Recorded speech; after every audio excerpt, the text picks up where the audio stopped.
Hello students, welcome to my channel classmate. I hope आप सब अच्छे ही होंगे। आज हम लोग डिस्कस करेंगे कि किस तरह से प्लांट्स एंड एनिमल्स एक दूसरे के ऊपर इंटरडिपेंडेंट है। ठीक है, इंटरेक्शन किस तरह से होता है इन दोनों का, मतलब प्रोड्यूसर के साथ कंज्यूमर का, माइक्रो ऑर्गेनिज्म का, कई सारा चीज डिस्कस करेंगे। फूड चेन के बारे में भी डिस्कस करेंगे, टाइप्स ऑफ फूड चेन के बारे में डिस्कस करेंगे। तो चलिए चलते टॉपिक में। ठीक है, अगर आप नए हैं तो सब्सक्राइब कर दीजिए और शेयर जरूर कीजिए। चलिए टॉपिक में चलते हैं। तो स्टूडेंट्स, आज हम लोग बात करेंगे कि किस तरह से प्लांट्स एंड एनिमल्स ये दोनों एक दूसरे के ऊपर इंटरडिपेंडेंट है। ठीक है, तो इस टॉपिक का नाम है interdependence of plants and animals. किस तरह से प्लांट्स एनिमल्स के ऊपर डिपेंडेंट है और एनिमल्स किस तरह से प्लांट्स के ऊपर डिपेंडेंट है। ठीक है, प्लांट्स एनिमल्स के ऊपर एंड एनिमल्स प्लांट्स के ऊपर। हम लोग तो पहले से ही जानते हैं कि ज़्यादातर हम लोग समझते हैं कि ओनली एनिमल्स ही प्लांट्स के ऊपर डिपेंडेंट है। सब कुछ हम लोगों को प्लांट्स के ज़रिए मिलता है, प्लांट्स के थ्रू में मिलता है, प्लांट से ही मिलता है, बट हम लोग इन रिटर्न कुछ नहीं देते। तो आज देख लेते हैं कि क्या कौन किसको क्या देता है। ठीक है, तो पहला जो पार्ट है, how animals depends on plants, किस तरह से। फर्स्ट जो पॉइंट है ये बहुत ही इंपॉर्टेंट टॉपिक है। ठीक है, बहुत ही इंपॉर्टेंट है। प्रोवाइड फूड, तो हम लोग जानते हैं कि फोटोसिंथेसिस प्रोसेस में प्लांट्स फूड बनाता है इन फॉर्म ऑफ ग्लूकोज। तो वही डायरेक्टली और इनडायरेक्टली सारा एनिमल लेते हैं। कुछ हार्बीवोर्स जो है वो डायरेक्टली प्लांट्स को खा जाते हैं और कार्निवोर्स जो है वो एनिमल्स को खाते हैं जो प्लांट्स को खाता है। ठीक है, तो इनडायरेक्टली वो खाना मतलब फूड जो है प्लांट्स से एनिमल्स में चला जाता है। ठीक है, और जो ओमनीवोर्स है वो तो डायरेक्ट मतलब प्लांट्स को भी खाता है और एनिमल्स को भी खाता है। तो इसी तरह से डायरेक्टली और इनडायरेक्टली एनिमल्स फूड के लिए प्लांट्स के ऊपर डिपेंडेंट है। दूसरा पॉइंट, तो ये फर्स्ट पॉइंट हम लोग पहले ही डिस्कस किए थे। Second point, plants provide shelter and safety for animals. यहाँ से मतलब प्लांट्स बहुत सारे एनिमल को शेल्टर देता है। हम लोग देखे कि हर प्लांट्स में बहुत तरह का बर्ड्स रहता है घर बना के, और वो शेल्टर और सेफ्टी देता है एनिमल्स को। बहुत सारे एनिमल्स, सिर्फ बर्ड्स ही नहीं, ऐसे बहुत सारा रैट रहता है, स्नेक रहता है, और भी कई सारे एनिमल जो है वो पेड़ में ही रहता है एज ए हैबिटेट, उसी तरह से। ठीक है, उसी तरह से बहुत सारे एनिमल्स का हैबिटेट है कौन? Plants. Plants alter the climate, ये एक बहुत इंपॉर्टेंट पॉइंट है। देखिए, जहाँ एकदम सुनसान जगह जहाँ पे प्लांट्स नहीं है वहाँ पे क्लाइमेट मतलब weather day to day change होता है, और क्लाइमेट बहुत दिनों तक जो वेदर रहता है उसके हिसाब से हम लोग वहाँ का क्लाइमेट को बोलते हैं कि कैसा क्लाइमेट है। तो एक जगह पे अगर प्लांट्स नहीं है तो उसका क्लाइमेट क्या होगा? रूखा सूखा, पानी नहीं होगा, बरसात नहीं होगा, मिट्टी पूरा एकदम ड्राई हो जाएगा, मतलब एकदम खराब क्लाइमेट। और किसी जगह पे अगर बहुत सारा प्लांट्स है तो रेगुलर इंटरवल में वहाँ पे बरसात होगा और उसका क्लाइमेट भी, मौसम भी चेंज हो जाएगा। तो प्लांट्स किसी जगह का क्लाइमेट कैसा होगा वो कंट्रोल करता है। अगर बहुत सारा प्लांट्स है तो वहाँ पे पूरा सब ठीक ठाक चलेगा, और जहाँ पे प्लांट्स नहीं है वहाँ पे बरसात नहीं होगा, पूरा हॉट एंड ड्राई क्लाइमेट होगा। ठीक है, on a small scale plants provide shade, help moderate the temperature and protect animals from the wind. अगर वहाँ किसी जगह पे पेड़ है तो शेड तो हम लोगों को मिलेगा ही। धूप में किसी जगह पे जा रहे हैं तो हम लोग देखते हैं अक्सर के बहुत सारा जो एनिमल्स है या फिर ह्यूमन बॉडी भी जब किसी जगह से जाते हैं, अगर बहुत धूप है, दूर दूर तक कुछ नहीं है, तो हम लोग पेड़ के नीचे आ जाते हैं, थोड़ा छाँव ले लेते हैं कि हाँ थोड़ा रिलैक्स कर ले, उसके बाद जाएंगे। किसी जगह टेम्परेचर अगर बहुत गर्म है, जैसे कि विलेज साइड में बहुत दिन पहले जब कोई इलेक्ट्रिसिटी नहीं था तो वो लोग क्या करता, खटिया बिछा के वही पेड़ के नीचे सो जाते थे दिन में, कि वहाँ पे हवा भी लगता था और ये शेड भी रहता था, बहुत आराम से वो लोग मतलब सोते थे। Protect animals from the wind, अगर देखिए धूप के टाइम में हम लोगों का लू चलता है तो एकदम हॉट एयर जो है एक जगह से दूसरे जगह में फ्लो होता है। तो ये इस तरह का, और ठंडे के टाइम में भी जब साइबेरियन साइड से हम लोगों को बहुत ठंडा हवा चल रहा है, अगर फाका रहेगा किसी पोर्शन, कोई पेड़ फेर नहीं है, तो विंड क्या है डायरेक्टली एक जगह से दूसरी जगह पे आ सकता है। तो इसमें बहुत झंझट होता है, बहुत प्रॉब्लम होता है। और किसी जगह में अगर पेड़ है तो आके ही वो वहाँ पे उसके साथ कॉलिशन होगा तो वो अटक जाता है। कुछ कुछ जिस पास होता है पूरा डायरेक्टली हम लोगों के पास नहीं आता। तो ये हम लोगों का जो स्टॉर्म होता है और विंड फ्लो होता है, इससे हम लोगों का प्रोटेक्ट करता है। तो इतना सारा चीज है जो एनिमल्स प्लांट से मिलता है। और मेन चीज तो यहाँ पे लिखा ही नहीं बाबू, वो है 6 number point, oxygen. Photosynthesis process में हम लोगों को तो ग्लूकोज मिलता है, उसके साथ ऑक्सीजन जो रिलीज होता है वो जाके एटमॉस्फेयर में मिक्सअप हो जाता है। तो ये तो हम लोगों को चाहिए ही चाहिए, वरना तो हम लोग मर जाएंगे ना। तो ये ऑक्सीजन जो है वो भी हम लोगों को प्लांट से ही मिलता है, ठीक है। अगर प्लांट्स नहीं रहेगा तो बहुत झंझट हो जाएगा, हम लोग भी जिंदा नहीं रहेंगे, फूड से भी मरेंगे और ऑक्सीजन के बिना भी मर जाएंगे, ठीक है। तो 6 पॉइंट है, मेन जो चीज है, इतना सारा पॉइंट्स। फूड देता है, शेल्टर सेफ्टी देता है एनिमल्स को, एज ए हैबिटेट, बहुत सारा एनिमल्स का ये हैबिटेट है। Plants alter the climate, climate का किस जगह पे क्लाइमेट कैसा होगा वो भी प्लांट्स के ऊपर डिपेंड करता है। हम लोगों को शेड मिलता है, टेम्परेचर को भी कंट्रोल करता है। बहुत मतलब टेम्परेचर हाई हो गया समर सीजन में, तो जहाँ पे पेड़ पौधे हैं वहाँ का टेम्परेचर ऑटोमेटिकली घट जाएगा, ठीक है। और वहाँ का विलेज साइड में तो अक्सर आप देखे होंगे, जहाँ जब भी कहीं भी आप विजिट करेंगे विलेज साइड में तो देखिएगा 2-10 जन आदमी तो आपको मिल ही जाएगा जो पेड़ के नीचे सुकून से बैठा है। और स्ट्रॉन्ग विंड से भी यह हम लोगों को प्रोटेक्ट करता है। तो इतना 6 पॉइंट, मेन जो पॉइंट है, ये 6 पॉइंट है जो हम लोगों को एनिमल्स को प्लांट से मिलता है, ठीक है। अब हम लोग देखेंगे how plants depends on animals. आप देखेंगे बाबू के प्लांट्स जो है वो एनिमल्स के ऊपर किस तरह से डिपेंड करता है, ठीक है। तो पहला पॉइंट है जो 6 पॉइंट लिखे थे, 6 number point, plants give out oxygen during the process photosynthesis. Photosynthesis process में ऑक्सीजन तो ये दे दिया, बट फोटोसिंथेसिस बनाने के लिए एक गैस तो चाहिए जो कार्बन डाइऑक्साइड, जो हम लोग देते हैं, ठीक है। जो हम लोग देते हैं, हम लोग कार्बन डाइऑक्साइड रिलीज करते हैं और ऑक्सीजन लेते हैं, तो यही कार्बन डाइऑक्साइड उसको फोटोसिंथेसिस प्रोसेस में चाहिए। तो इसके लिए एनिमल्स के ऊपर प्लांट्स जो है वो डिपेंड करता है, मेन चीज, ठीक है। कार्बन डाइऑक्साइड के बिना तो फोटोसिंथेसिस नहीं होगा, खाना नहीं बनेगा, ठीक है। दूसरा जो प्रोसेस है, plants are dependent on animals for seed dispersal. जो सीड डिस्पर्सल होता है ना, देखिएगा बहुत छोटा छोटा बार्ड्स है जो फ्रूट को लेता है मुंह से और एक जगह से लेके दूसरी जगह पे खाता है, और जब खाता है तो वहाँ उसका जो सीड है ना वो सॉइल के ऊपर इधर उधर मतलब पूरा स्प्रेड हो जाता है। तो इसी से, यही सीड से नया नया पौधा उगता है।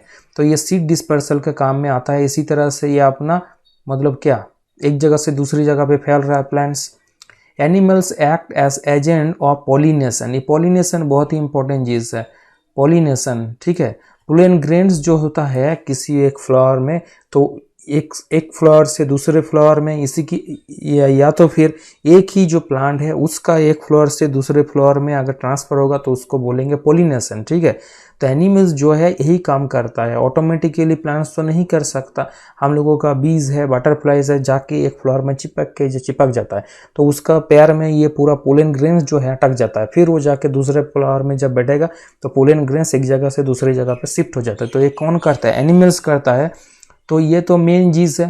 पॉलिनेशन के अलावा कुछ नहीं होगा, फ्रूट्स नहीं होगा, उसके बाद सीड नहीं होगा, सीड डिस्पर्सल नहीं होगा, फिर नया पौधा भी नहीं होगा। तो ये तो मेन चीज है, इसके लिए भी एनिमल्स के ऊपर प्लांट्स डिपेंडेंट है। तो इससे पता चलता है कि बोथ प्लांट्स भी एनिमल्स के ऊपर डिपेंडेंट है और एनिमल्स भी प्लांट्स के ऊपर डिपेंडेंट है, एक दूसरे के अलावा नहीं चलेगा, ठीक है। आई होप आप सबको समझ में आ गया है। अब बढ़ते हैं दूसरे टॉपिक के ऊपर, इंटरेक्शन इन द एनवायरनमेंट। हम लोगों का एनवायरनमेंट में किस तरह का इंटरेक्शन होता है, हम लोग तो चुपचाप बैठ के नहीं देखते कि किस तरह से क्या होता है। तो आज ये टॉपिक के ऊपर आप लोग फोकस कीजिए, इससे पता चल जाएगा कि कैसे क्या कुछ होता है, एक दूसरे से किस तरह से कनेक्टेड है, ठीक है, एक साइक्लिक प्रोसेस की तरह कैसे घुमा फिरा के यही चीज चल रहा है एनवायरनमेंट में। तो इंटरेक्शन मतलब एक्शन और रिएक्शन इन दोनों ही हो रहा है, मतलब किसके अलावा कुछ नहीं होगा, कि कौन किसके तरह किसके ऊपर किस तरह से डिपेंडेंट है, खाना कैसे मिल रहा है, मरने के बाद क्या हो रहा है, पूरा चीज, ठीक है। तो ये एनवायरनमेंट में ये जो सिंपल एक रिलेशन है, ठीक है, इसको बोलते हैं फूड चेन। तो फूड चेन मतलब फूड के लिए एक दूसरे के ऊपर डिपेंडेंट है। और सिंपल प्रोसेस में बोले तो हु ईट्स होम मतलब कौन किसको खाएगा, इससे एक रिलेशन बनता है, कौन किसको खाएगा, एक इसका एक सिस्टम है। तो इसी सिस्टम वाइज एक लीनियर रिलेशनशिप हम लोग बनाएंगे, मतलब एकदम सीधा एक रिलेशनशिप हम लोग बनाएंगे, तो इसी टाइप का एक रिलेशन फॉर्म होता है, ठीक है। और ये फूड चेन जो बोले, फूड चेन मतलब किसी भी एक इकोसिस्टम में फूड के लिए कौन किसके ऊपर डिपेंडेंट है उसका लीनियर रिलेशनशिप है ये फूड चेन, ठीक है। तो ये फूड चेन ना बाबू दो टाइप का होता है, एक होता है टेरेस्ट्रियल और दूसरा होता है एक्वाटिक। टेरेस्ट्रियल, दूसरा होता है एक्वाटिक।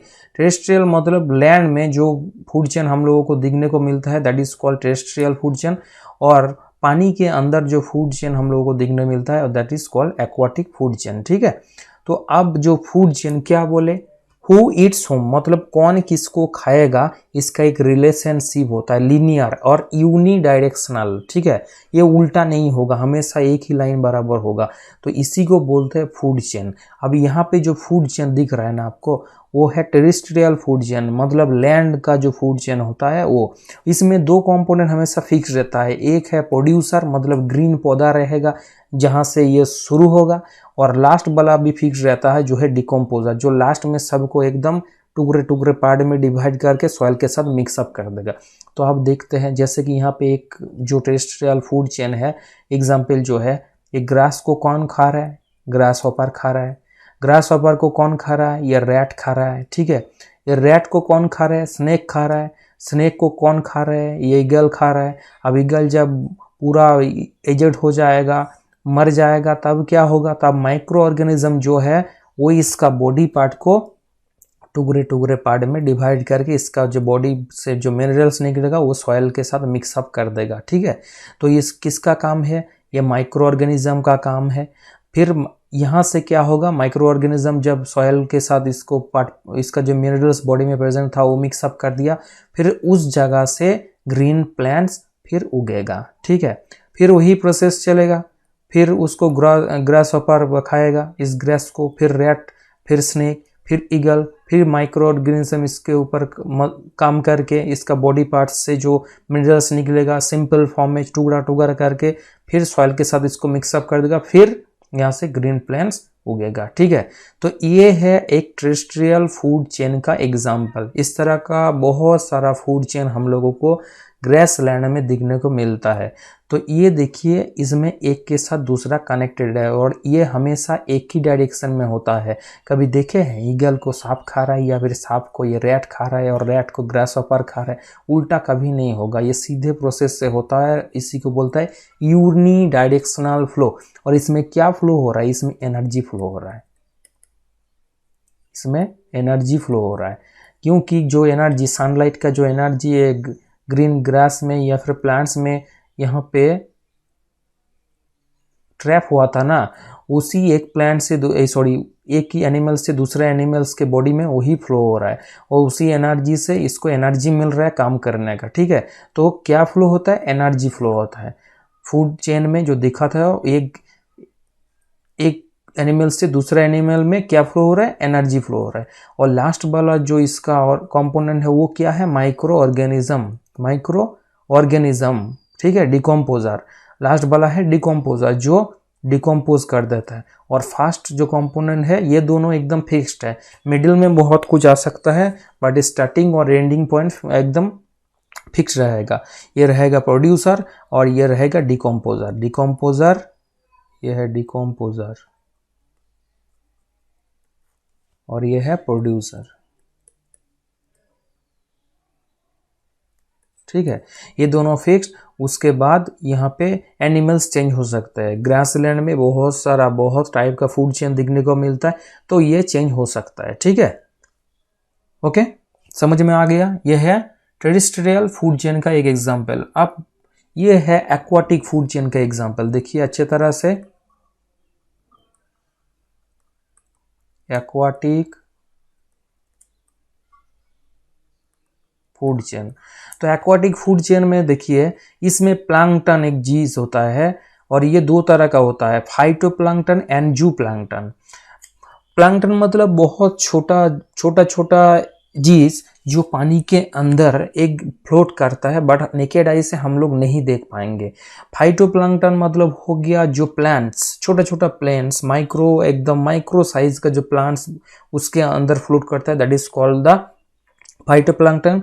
और एनिमल्स जो वहां पे प्रोटोजोआ जो चीज है जो मूव करता है, दैट इज द जूप्लैंकटन। ठीक है, तो ये जो प्लैंकटन मतलब फाइटोप्लैंकटन ही होगा, जो ग्रीन प्लांट्स, जो छोटा छोटा जो प्लांट्स होता है, जो इसके अंदर जैसे कि अलगी हो गया, इसके अंदर ये फ्लोट कर रहा है, तो ये जूप्लैंकटन जो है ये इसको एज ए फूड खाएगा। ठीक है, फिर इसको कौन खा रहा है? फिश लार्वा, जो छोटा छोटा फिश का लार्वा होता है ना, ये भी छोटा होता है, बट ये दोनों उससे भी छोटा होता है। तो फिश का जो लार्वा होता है वो अब इसको खाएगा। ठीक है, तो फिश का जो लार्वा हो गया छोटा छोटा, इसको कौन खाएगा? स्मॉल फिश जो होता है एज ए फूड इसको खा जाता है। फिर ये जो बड़ा मछली है, देखिए बहुत बड़ा, क्या है? ब्लू व्हेल है। ये अब ये जो स्मॉल फिशेस है इसको खा जाएगा टोटल। ठीक है, अब क्या होगा? इसके बाद माइक्रो ऑर्गेनिज्म मतलब डिकम्पोजर जो है, डिकम्पोजर, ये जो ब्लू व्हेल जब मर जाएगा तो इसका बॉडी पार्ट से मिनरल्स जो है वो पूरा टोटल इसका यहाँ पे मिक्स अप कर देगा। ठीक है, मिनरल्स जो है,